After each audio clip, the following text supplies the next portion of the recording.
ಅನುಭವಿಸಲಿಕ್ಕೆ ಸಾಧ್ಯವೇ ಇಲ್ಲ. ಕಾರಣ ಏನು?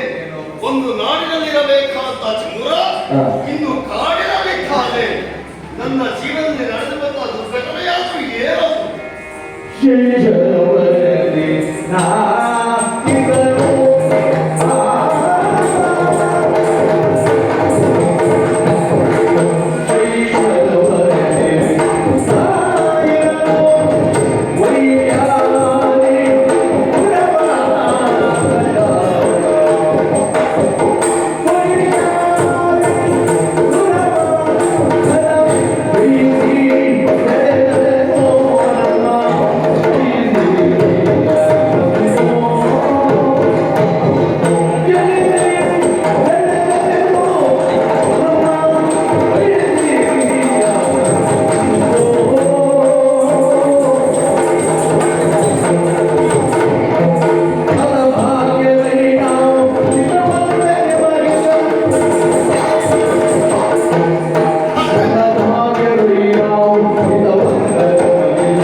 ನಾಡದುವೆ ವೈಶಾಲಿಯ ದೊರೆಕುಮಾರ ನಾನು. ನಯಸೇನಿಗೆ ಉಭಯ ಮಕ್ಕಳು ಚಮುರ ಹಾಗೂ ಚಂಪ. ನಾವು ಬಾಲ್ಯದಲ್ಲಿರುವಂತಹ ಸಂದರ್ಭ ದುರುಳನ ಆಗಮನವು ನಮ್ಮ ನಾಂಡವೇ ಆಯಿತು. ನಡೆದಂತಹ ಭವನದಲ್ಲಿ ನನ್ನ ತಂದೆ ತಾಯಿಗಳು ಇಹಲೋಕದ ಯಾತ್ರೆಯನ್ನು ಪೂರೈಸಿದರು. ಆಗ ಅರಮನೆಯ ಕಾಸಿ ನಾವು ಅನಾಥರಾಗಬಾರದು, ವೈರಿಗಳ ಕೈಗೆ ಸಿಗಬಾರದೆನ್ನುವ ಕಾರಣಕ್ಕಾಗಿ ಗುಪ್ತ ಮಾರ್ಗದಿಂದ ನಮ್ಮನ್ನ ಕಾಡಿಗೆ ತಂದು ಕಾಡರ ಕಿರಾತನ ಜೊತೆಯಾಗಿ ಸೇರಿಸಿದರು. ಇವರ ಜೊತೆಯಾಗಿ ಜೀವನವನ್ನು ಸಾಗಿಸ್ತಾ ಇದ್ದವ. ಆದರೆ ನಾನು ಯೋಚನೆ ಮಾಡುವುದು ನನ್ನ ಜೀವನದ ಬಗೆಗಾಗಿ ಅಲ್ಲ.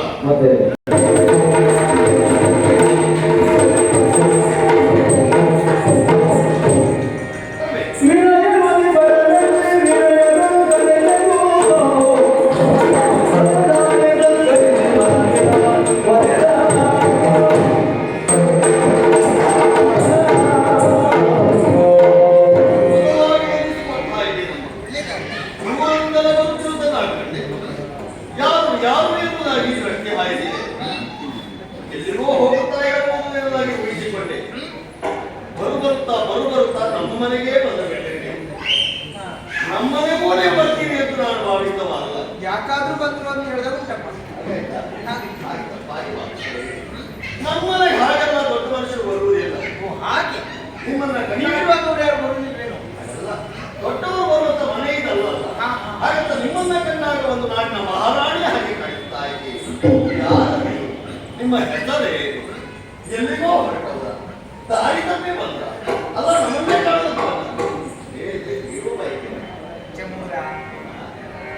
ಹೇಮಪುರದ ದೊರೆ ನಿಮ್ಮ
ನಾನು ನೀವು ಮೊದಲಾಗಿ ನಿಮ್ಮ ವಿಳಾಸ ಹೇಳಿಕೊಂಡದ್ದಕ್ಕಾಯಿತು. ಇಲ್ಲದಿದ್ರೆ ಇದನ್ನು ಶಾಸ್ತ್ರ ಹೇಳುವರು ಅಂತ ಭಾವಿಸ್ತಾ ಅದು ಇದ್ದೆ. ಹೇಳುತ್ತೆ ಅಂತ ಹೇಳಿ ಇವತ್ತು ನಾನು ಮೊದಲೇ ವಿಳಾಸ ಹೇಳುತ್ತಿಲ್ಲ. ಒಳ್ಳೆದಾಯ್ತು. ಹಿಂದೆ ಹೇಳಿದ್ದಲ್ಲ. ಹಾಗೆ. ಶಂಭುಗ, ಹೀಗೆ ಬರುವೇ ಕಾರಣ ಇಷ್ಟೇ. ಏನು? ನಿನ್ನ ತಂಗಿಯನ್ನ ಹಾ. ಕಾಮಿಸಿ ಬಂದಿದೆ. ನೀವು ನಾವು ತಿಳಿದುಕೊಂಡ ಅಷ್ಟು ಒಳ್ಳೆ ಜನ ಕಾಮಿಸುವುದು ಸ್ವಾಭಾವಿಕ. ಇದೆಂತದ್ದು ಹೆಣ್ಣನ್ನ ಹೆಣ್ಣೆ ಕಾಮಿಸುವುದು ಇದೆಲ್ಲ ಹೇಸಿಗೆ ಅಲ್ವಮ್ಮ? ತಪ್ಪು ಭಾವಿಸಬೇಡ. ಮತ್ತೆ? ಯಾಕಂದ್ರೆ ನೀನು ಕಾಡಲ್ಲಿದ್ದವ ಬೇಡರೊಂದಿಗೆ ಹೌದು. ಇಷ್ಟು ಬಿಟ್ಟು ಮತ್ತೆ ಎಷ್ಟರ ಮಟ್ಟಿಗೆ ಯೋಚನೆ ಮಾಡುವ ಶಕ್ತಿ ಬರ್ತದೆ ಹೇಳು. ಅಂದ್ರೆ ಕಾಮಿಸುವುದು ಎನ್ನುವುದರ ಅರ್ಥ ಆ. ಆಸೆ ಅಂತ. ಹೌದು. ಆಶಿಸಿ ಬಂದಿವೆ. ಯಾವುದಕ್ಕೆ ಎನ್ನುವುದಿದೆ ಕಾರಣ ದೇವಪುರದ ದೊರೆ ಧರ್ಮಪಾಲನಿಗೆ ನಿನ್ನ ಪ್ರೇಮದ ಭಗಿನಿಯನ್ನ ಸಾರೇತು ಕೊಡುವೆ ನೋಡಿಸಿಕೊಡ್ತೀಯ. ಕೊಡವಿರಾಳು ಮಾಧವನೇ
ಹೌದು. ಕಾರಣಕ್ಕೆ ದೊಡ್ಡವರಾಗಿದ್ದೀರಿ ಎನ್ನುವುದಾಗಿ ನನ್ನ ಊಹೆ. ಆ ಸಂತೋಷವನ್ನ ಕಂಡು ಮತ್ತೆ ನಮ್ಮ ಪಾಲಿಗೆ ಸುಳ್ಳು ಎನ್ನುವುದಾಗಿ ತಿಳಿದ ಮೇಲೆ ದುಃಖವನ್ನು ಅನುಭವಿಸುವುದನ್ನ ಕಂಡು ಸಂತೋಷ ಪಡುವ ಉದ್ದೇಶವೇ ಹೇಗೆ? ಮತ್ತೊಬ್ಬರ ನೋವಿನಲ್ಲಿ ಸಂತಸ ಕಾಣುವ ಸ್ವಭಾವ ನನ್ನದಲ್ವಪ್ಪ. ಆ ಕಾರಣಕ್ಕಾಗಿ ಇಷ್ಟು ದೂರ ಬರಬೇಕೆ ಹೇಳು? ಅಗತ್ಯ ಇದೆ. ಒಡವೆ ಆಡುವ ಕಡೆ ಆ, ಬಡಬಾಲಿಕೆಯನ್ನ ಮದುವೆಯಾಗುವುದು ಯಾಕೆ? ಕಾರಣವಿದೆ. ನಾವು ಮದುವೆಯಾಗಿ ಬಹಳ ವರ್ಷಗಳೇ ಸರಿದು ಹೋದವು. ಓಹೋ. ಸಂತಾನದಿಂದ ವಂಚಿತರು ನಾವು. ಆದ ಕಾರಣವೇ ಮತ್ತೊಂದು ಮದುವೆ ಮಾಡಿಸುವುದಕ್ಕೆ ಮುಂದಾಗಿದ್ದು. ಆ, ಪ್ರಪಂಚದಲ್ಲಿ ಎಷ್ಟೋ ಹೆಣ್ಣು ಮಕ್ಕಳು ರಾಜಕುಮಾರಿಯರಿರಬಹುದು, ಆದರೂ ಬಡಬಾಲಿಕೆಯನ್ನ ಬಯಸಿದ್ದು. ಕಾರಣ ಹಿಂದೊಮ್ಮೆ ಕಾಡಿನ ಪರಿಸರದಲ್ಲಿ ಚೋರನ ಕಾಮತೆಗೆ ಒಳಗಾದ ಕಾಲಕ್ಕೆ ನಿನ್ನ ತಂಗಿ ಚಂಪವನ್ನು ನನ್ನನ್ನು ಕಾದಲು ರಕ್ಷಣೆ ಮಾಡಿದರು. ಆದ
ಇವತ್ತು ನೀವು ಕೇಳಿದ ಹಾಗೆ ನನ್ನ ತಂಗಿಯನ್ನ ನಿಮ್ಮ ಗಂಡನಿಗೆ ಕೊಟ್ಟು ಮದುವೆ ಮಾಡಿಸೋದಕ್ಕೆ ಸಂಪೂರ್ಣ ಒಪ್ಪಿಗೆ ನನಗಿದ್ದರೂ ಸ್ವಲ್ಪ ಯೋಚನೆಯನ್ನು ಮಾಡಬೇಕಾಗ್ತದೆ. ಈ ಪ್ರಪಂಚದಲ್ಲಿ ನಾನು ನನಗಾಗಿ ಏನನ್ನೂ ಕೇಳುವುದಿಲ್ಲ.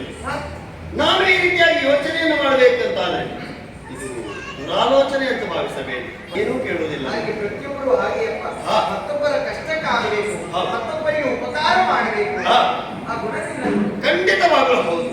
ಹಾಗಾದ್ರೆ ಈ ದೂರಾಲೋಚನೆ ಯಾವುದು? ಯಾವುದು? ಬೇರೇನು ಅಲ್ಲ. ದುರಾಲೋಚನೆ ಮಾಡಬೇಕು, ದುರಾಲೋಚನೆ ಮಾಡಬಾರದು. ಒಂದು ಮುಖ ನೋಡಿ ದುರಾಲೋಚನೆ ಮಾಡುವ ಮುಖವ ಇದು. ಮುಖದಲ್ಲಿ ಯಾಕೆ ಕಾಣುವುದಿಲ್ಲವಪ್ಪ? ಹಾಗಲ್ಲ, ಕೆಲವರು ಈ ಗೋಮುಖದ ವ್ಯಾಘ್ರ ಅಂತ ಹೇಳಿದ್ರೆ ಬೇರೆ, ವ್ಯಾಘ್ರ ಮುಖದ ಗೋವು ಅಂತ ಹೇಳಿದ್ರೆ ಬೇರೆ. ಅಮ್ಮ, ಎರಡನೇ ಮುಖ ನನ್ನದು. ವ್ಯಾಘ್ರ ಮುಖದ ಗೋವ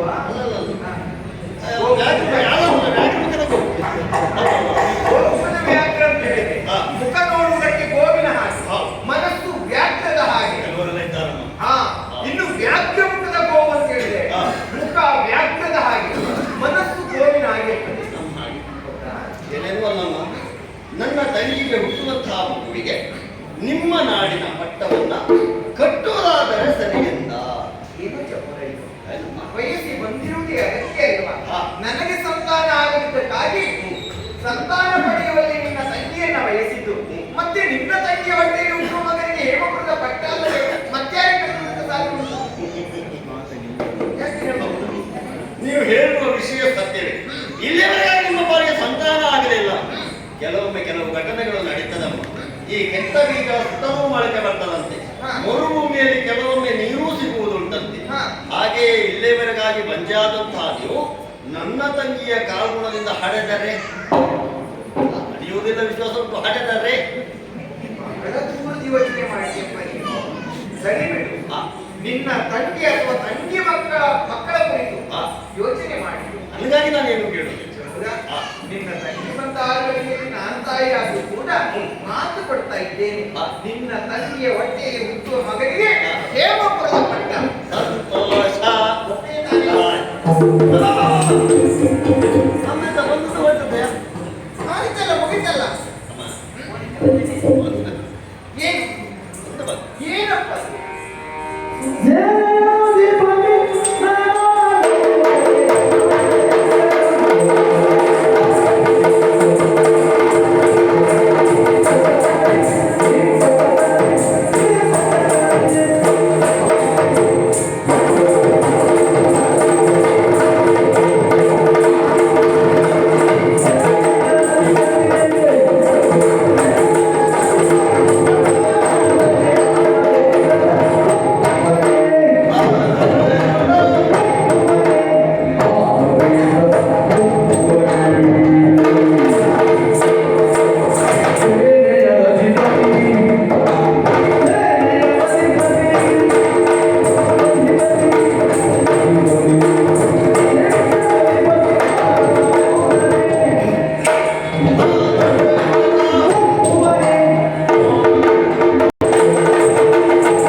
ಇದು ಹುಡುಗಿ ಒಳ್ಳೆದುಂಟು, ಹುಡುಗಿ ಅಣ್ಣ ಏನು ಮಾಡ್ಕೊಂಡಿದ್ದಾನೆ ಅಂತ ಕೊಲ್ಲುವ ಕೆಲಸ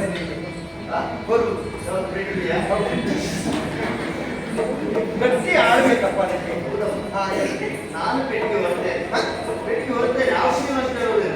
ನಾಳೆ ಜನ ಏನು ಹೇಳಲಿಕ್ಕಿಲ್ಲ, ಪಾವನಲ್ಲಿ ಪೆಟ್ಟು ಹೊಸ್ತಾರೆ ಅಂತ ಹೇಳುವುದಿಲ್ಲ. ಹೌದು. ಈ ಬೇರೆಯವರಿಗೆಲ್ಲ ಬೇಕಾದ ಆಭರಣವನ್ನು ಕಟ್ಟಿ ಬಿಡುವುದು. ಗಣಪತಿ ಬೇಡಿ ಬೇಡ ಆ ಕೆಲಸ ಗೊತ್ತಾಗುತ್ತದೆ, ಬೇರೆ ಏನಂತ ಹಾಗೆ ಒಂದು ಕೆಲಸ ಮಾಡು. ನೀನು ಹೊರಗಡೆ ಇರಬೇಡ. ಹೊರಗಡೆ ತುಂಬಾ ಜನ ಇದ್ದಾರೆ.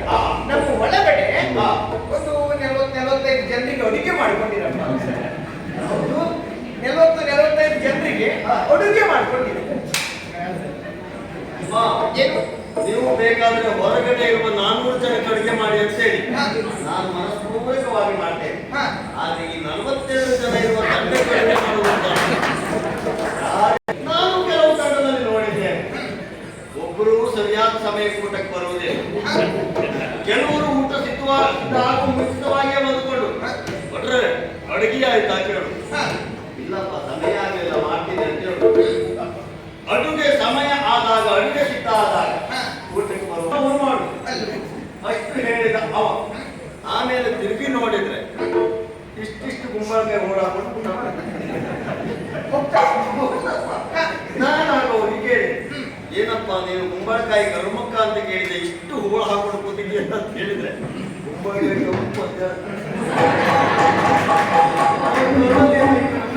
ಕರ್ಮಕ್ಕ ಕೇಳುವಾಗ ಕುಂಬಳಕಾಯಿ ಅವರ ಅಭ್ಯಾಸ